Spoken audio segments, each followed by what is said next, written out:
Pinocchio by Michael Morpurgo.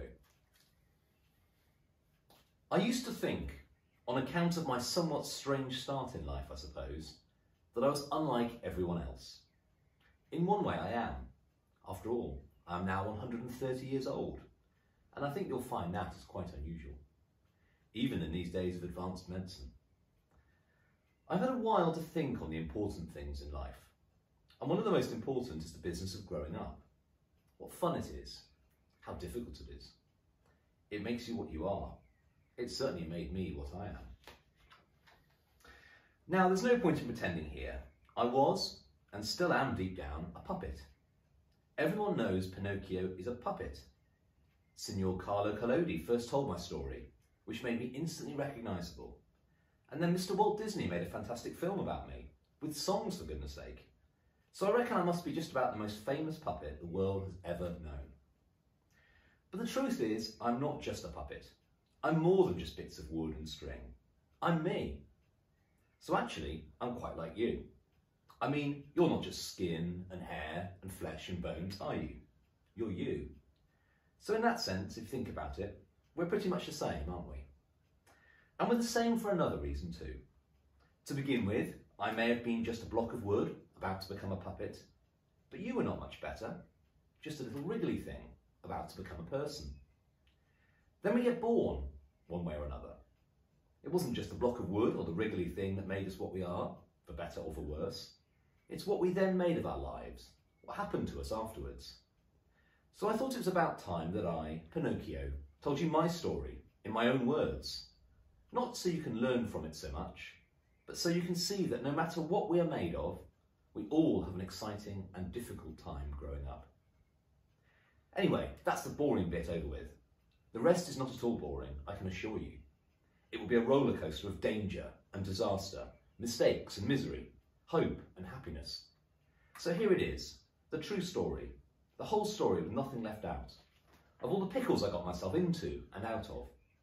You won't know it yet, but when you get older, your childhood will seem like a long dream. Sometimes a happy dream, sometimes a bit of a nightmare, sometimes so unlikely you can hardly believe it happened.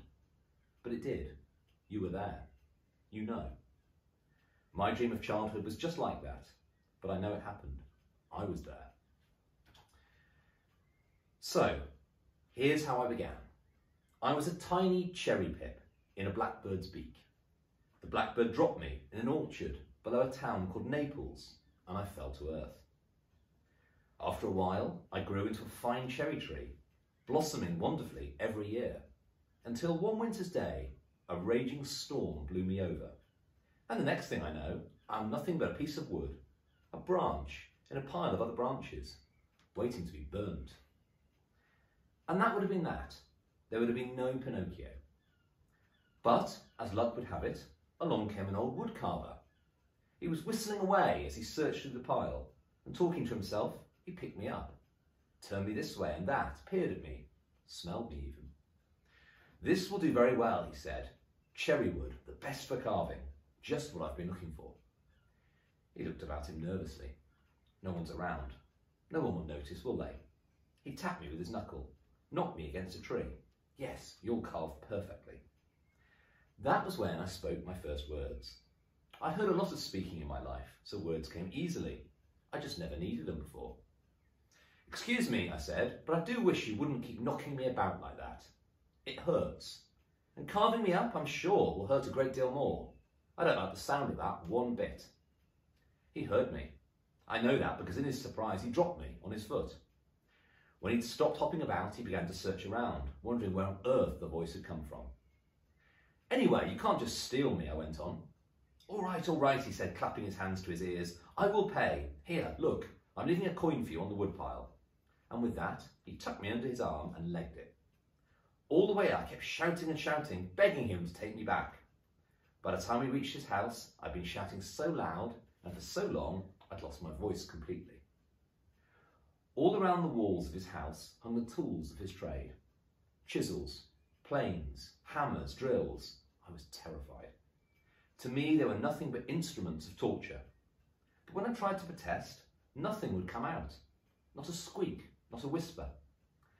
Then I saw the lady sitting by the fire, staring sadly into the flames.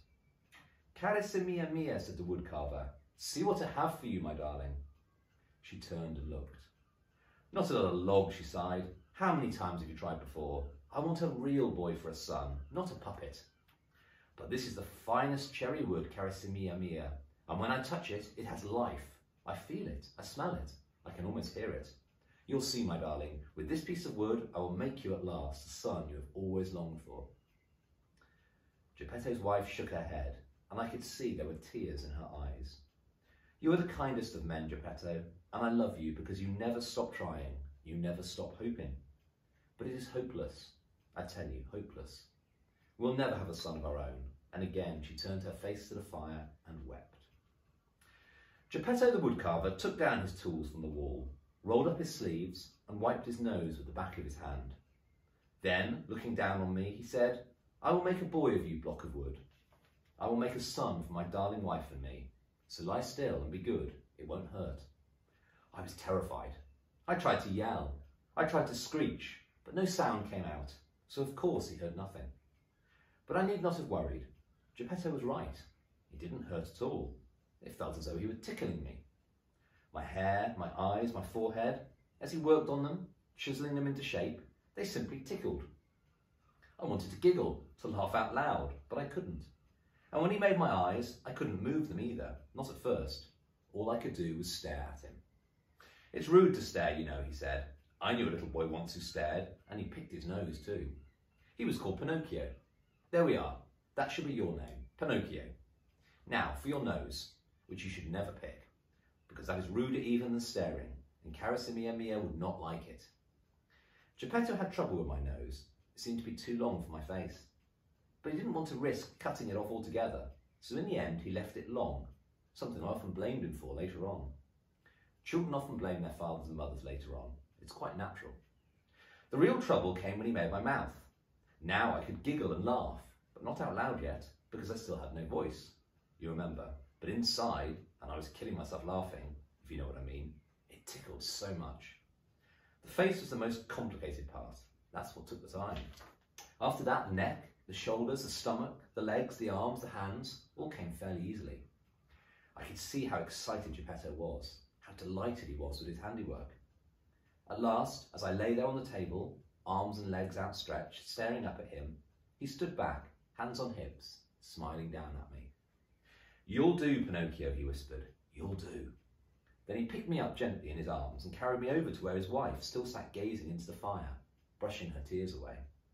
He set me on her knee, took her arms and put them round me so that I was cradled in her lap. One large tear fell on my cheek, and suddenly I could move. Suddenly my voice came back to me. "Mama," I cried, "Papa, Pinocchio!" They were both so happy. Mama held me up higher and then hugged me to her. They took a hand each to help me walk. But after going once or twice around the room, I didn't need them anymore. Within minutes I was walking on my own, a little wobbly maybe, but not falling over, not once. Then I was running all round the room, skipping with joy, jumping over the stools. I could do the splits, I could do somersaults, I could stand on my head. "Our brave little Pinocchio," Geppetto cried, catching me up and setting me on his shoulder. "We have a son at last, a boy of our own." And together, my new Mama and Papa took me out into the streets to show me off to the world. As word spread around the town, everyone in Naples came running to see me. "He's not a boy," they shouted, pointing at me and mocking. "He's just a puppet without any strings maybe, but a puppet nonetheless. He can't talk," they cried. "He can," Geppetto told them triumphantly. "Say something to them, Pinocchio." "Of course I can talk," I said. "I can walk with no one holding me," I said, and I did. "I can dance," I said, and I did. Tap dancing was easy with wooden feet. I can do somersaults and handstands too. They were amazed, everyone was, but they didn't stop laughing at me, and what was worse, they laughed at Mama and Papa too, who I could tell were so proud of me. "Look how his wooden head wobbles when he walks. He isn't a proper boy," they said. "A proper boy has a mind of his own, goes on adventures. You can't make a mind out of wood, Signor Geppetto. He's not a real boy at all. Wobble head, clumpy feet, big nose." That was it. I'd had enough of all their insults. I took off, legged it, did a runner. And could I run? In leaps and bounds I ran, tickety-tackety, went my wooden feet on the cobbled streets. They tried to catch me, but I dodged and ducked. "Grab him," they shouted. "Catch Pinocchio." The whole town was after me. I'd almost escaped them when ahead of me, barring my way, was a huge burly policeman, a carabiniere, legs apart, arms wide open to catch me. Go through his legs, I thought. It's the only way to get past him. But he grabbed me by my nose. Can you imagine the indignity of it? And then he carried me under his arm back to Papa and Mama, who took me home at once and put me to bed. "Never run away again, Pinocchio," Mama said, hugging me tight and kissing me. And she brought me a mug of hot milk. "You gave us such a fright," Geppetto said. "We thought we'd lost you for good. No matter what anyone says, you are our dear son, our little boy, and this is your home. Tomorrow you'll go to school like all the other boys and girls." "What happens at school?" I asked them. "You will read books and learn to spell and to write and to add up and to take away. You will learn to have a mind of your own." "But I have a mind of my own already," I said. "I don't like this school idea at all." "You'll love it," they told me. "You'll soon make lots of friends." But I didn't love it, and I didn't make lots of friends. In fact, not one. All the others did was laugh at me and tease me because I was different. And the teachers were just as bad. The moment they found me staring out of the window dreaming, which was often, I wanted to be out there exploring the world, not stuck in a classroom, they put me in the corner with a dunce's cap on my head. I was standing there in the corner one day when I made up my mind. I knew it would upset Mama and Papa, and I felt bad about that, because after all, they fed me and looked after me and loved me, but I couldn't stand it any longer. I would run away and see the world. I would make my fortune. I'd show the world I wasn't a puppet, that I was a boy with a mind of my own. I'd make Mama and Papa proud of me, but I'd do it my way. All right, I know now that it was stupid, but don't think too badly of me. I don't think I was that different from most of you who are reading this, except, of course, I was made of wood. But that wasn't my fault, was it? I was a wooden head, a puppet with very little sense. I just wanted to have a good time, do my own thing. That's natural, right?